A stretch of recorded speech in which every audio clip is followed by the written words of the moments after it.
Alright everyone, I'd like to demonstrate Smart Notebook for you today in conjunction with the Smart Board demo. First of all, let's talk quickly about what is a Smart Board. And this is a slide from a notebook presentation, and I'm going to describe how you download and use this software throughout the presentation. So a Smart Board, I'm sure you're aware, is a touch detection program. It uses digital vision touch, DVIT technology, to project onto an interactive whiteboard created by Smart Tech. You can see here's some ordering information, and I'm going to follow this link to the download section of the Smart Tech website. Keep in mind that Smart Board is a brand. There are also other brands of interactive whiteboards. Promethean is one that you might have heard of. We're going to just roll with the Smart Board technology, as that is what I have in the School of Art and Design at this time. The Smart Board in classroom use looks a little bit like this. I'll go into full screen so you can see that. Now, of course, you might not have 4 happy people using it at the same time like that, but pretty good coincidence that this photoshopped image has a picture of a young person using some smart tools to look at the Mona Lisa, which you could certainly do with your students. You'll notice that in this picture the projector is ceiling mounted, or a short throw projection above the screen. So that's really helpful for keeping shadows out of the way. A lot of times you'll more than likely have a situation where you have to roll a projector in to use with your wall-mounted smartboard.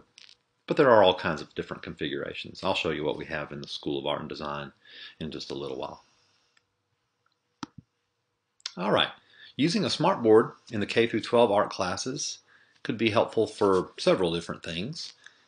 It basically provides a projected image with your computer functionality.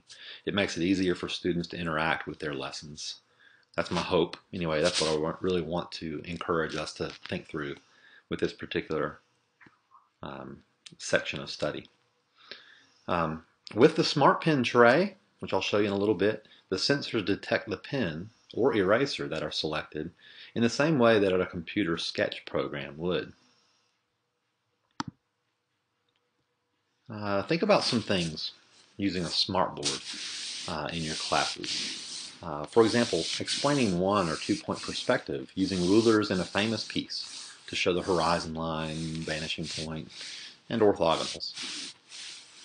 I'll demonstrate how to do this with this smartboard in the classroom. Check this out. So I might like students to explore 1 point perspective as it's employed in a painting or maybe a photograph where the perspective is clearly seen. So I could have students come up to the screen and I could have them draw the orthogonals. That'd be a pretty good exercise for beginning to locate a vanishing point. So I don't want to let my ruler touch the board, because wherever it touches, it's going to think that it's the red pen. But I can hover it over and see the shadow there, and then draw along the shadow of the ruler. Now I'm just getting it as close as possible. It's not a scientific thing. I can also do another orthogonal, drawing right along my shadow of my ruler to try to keep it a straight edge. And I can see now that I've identified a vanishing point. And I could have several students do this. I would not want to do this all on my own. I would want my students to do this. So they could come up and do their very best. I could hold the ruler for them and they could draw along the shadow. There's all kinds of ways that you could make it work. In this particular example, you can see that there are multiple vanishing points in play. This is a very early example of one-point perspective, while the principle was still being developed. So I've identified another vanishing point somewhere in this region. So I think that's a pretty cool activity that would be fun to do with the smartboard. All right, I have to make sure to put my smart pen back into the tray before I move on to the next slide. Also, consider that maybe you could use a work of art and point out the light source and the shadows to teach your students and help them understand how light creates form. Here's a way that you could do that. Check this little in-process demonstration. In this particular example, I would ask students to approach the smartboard and define the light source as best they can by observing the highlights and the lowlights of the objects painted in this painting. So I'd have students come up to the board and begin to point to things. All right, so I need Bones to come and point to the highlights.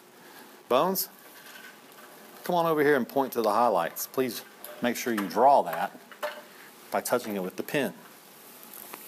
There you go, Bones. Good job. All right, there's a highlight right there. Good job, Bones. Anything else? Oh, yeah. This young lady's forehead here. Good. Nice.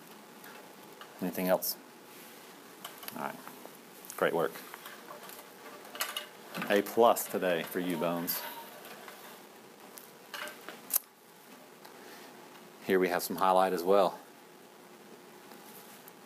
All right, I might ask students then to come and show me the shadows, the cast shadows, for example. The cast shadows. And so they might identify places like this and this. Perhaps they'd even show cast shadows on the ground. So after having done this for a while, we could start making some educated guesses about where our light source is. And we could have folks say that our light source is probably up where this open door or window is allowing the sunlight to peek into the space. All right. Also, think about how you might use a smartboard in your classrooms when having a student work critique. You could use the smartboard technology to project the artwork and draw on it. I'm using draw in air quotes here, to improve the work without actually damaging or drawing on the original student work. You could do this through Photoshop, for example, or use the onboard tools that are provided through the smartboard. Here's an example of how you might use it, using some of the onboard tools provided by a smartboard. Check this out. And we could have student work on display on the smartboard. And we could do some class critique where we're drawing right on top of the work. We could explain things like, hey, it looks like this particular example, the eyes are a little too far apart. What we want to do is we want to have an eye that might be this shape and this size in between the two eyes. That might be a more appropriate use of proportion. So that would mean that this eye would need to pop in here at this location. So we could tell our students that that would be something we want them to work on.